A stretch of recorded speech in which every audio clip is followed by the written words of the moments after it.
ದೇಶದ ಮಾನವ ಸಂಪನ್ಮೂಲ ಶಿಥಿಲಗೊಳಿಸಲು ಪರೋಕ್ಷ ಯುದ್ಧ ಮಾಡಲಾಗುತ್ತಿರುವ ಗೇಮ್ ಪಬ್ಜಿಯನ್ನ ಕೇಂದ್ರ ಸರ್ಕಾರ ಸಂಪೂರ್ಣ ನಿಷೇಧಕ್ಕೆ ಕಾನೂನು ಮಾಡಬೇಕು ಎಂದು ಮಾಜಿ ಸಚಿವ ಯುಟಿ ಖಾದರ್ ಹೇಳಿದರು. ಅವರು ಮಂಗಳೂರಿನಲ್ಲಿ ಮಾಧ್ಯಮಗೋಷ್ಠಿ ನಡೆಸಿ ಮಾತನಾಡಿ, ಪಬ್ಜಿ ವಿರುದ್ಧ ಕೇಂದ್ರ ಮತ್ತು ರಾಜ್ಯ ಸರ್ಕಾರ ಕಠಿಣ ಕಾನೂನು ಕೈಗೊಳ್ಳಬೇಕು. ವಿದ್ಯಾರ್ಥಿ ಸಮುದಾಯ ವಿಡಿಯೋ ಗೇಮ್ನಿಂದ ಕ್ರೂರ ಮನಸ್ಥಿತಿ ಹೊಂದುತ್ತಿದ್ದಾರೆ.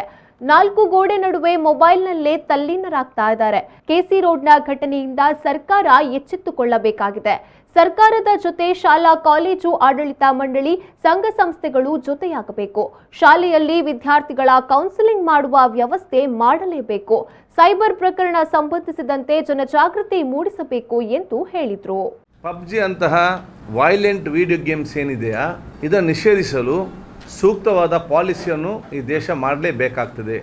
ಇದು ಭಾರತ ದೇಶ ಅಂತಹ ಮಾನವ ಸಂಪನ್ಮೂಲ ಇವತ್ತು ನಮ್ಮ ದೇಶದ ಹ್ಯೂಮನ್ ರಿಸೋರ್ಸಸ್ ಇದನ್ನು ಬಹುಶಃ ಇವತ್ತು ಶಿಥಿಲಗೊಳಿಸಲು ಇಂಡೈರೆಕ್ಟ್ ವಾರ್ ಇಟ್ ಈಸ್. ಈ ರೀತಿಯ ವಿಡಿಯೋ ಗೇಮ್ಸನ್ನು ಕಲಿಸಿ ನಮ್ಮ ದೇಶದ ಮಕ್ಕಳು ಇವತ್ತು ಅವರು ದೇಶ ಸಂಪತ್ತಾಗಿ ಇವತ್ತು ಮಾರ್ಪಡಬೇಕಾ, ಅದು ವೀಕೆಂಡ್ ಮಾಡುವಂತಹ ಇಂಡೈರೆಕ್ಟ್ ವಾರ್.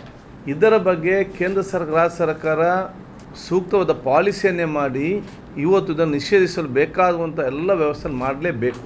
ಯಾಕೆಂತ ಹೇಳಿದರೆ ಇವತ್ತು ಯುವ ಜನಾಂಗ ಮತ್ತು ವಿದ್ಯಾರ್ಥಿ ಸಮುದಾಯದಲ್ಲಿ ಈ ರೀತಿಯ ವೈಲೆಂಟ್ ವಿಡಿಯೋ ಗೇಮ್ ಏನದರಲ್ಲಿ ಶೂಟ್ ಮಾಡೋದು, ಇನ್ನೊಬ್ಬನ ಹಲ್ಲೆ ಮಾಡೋದು, ಅದರ ಒಬ್ಬನನ್ನು ಶೂಟ್ ಮಾಡಿ ಇಷ್ಟು ಪಾಯಿಂಟ್ ಸಿಕ್ಕುವುದು, ಒಬ್ಬನಿಗೆ ಕಲ್ಲು ಬಿಸಾದ ಇಷ್ಟು ಪಾಯಿಂಟ್ ಬರೋದು, ಅದರಿಂದ ಅವನಿಗೆ ಅವಾರ್ಡ್ ಬರೋದು, ಇದೆಲ್ಲವೂ ಕೂಡ ಇವತ್ತು ಏನಾಗ್ತದೆ ಅಂತ ಹೇಳಿದರೆ ವಿದ್ಯಾರ್ಥಿಗಳಿಗೆ ಬಹುತೇಕ ಯಾರು ವಿದ್ಯಾರ್ಥಿಗಳಿದ್ದಾರ ಅವರು ನೇಚರೇ ವೈಲೆಂಟ್ ಆಗ್ತದೆ.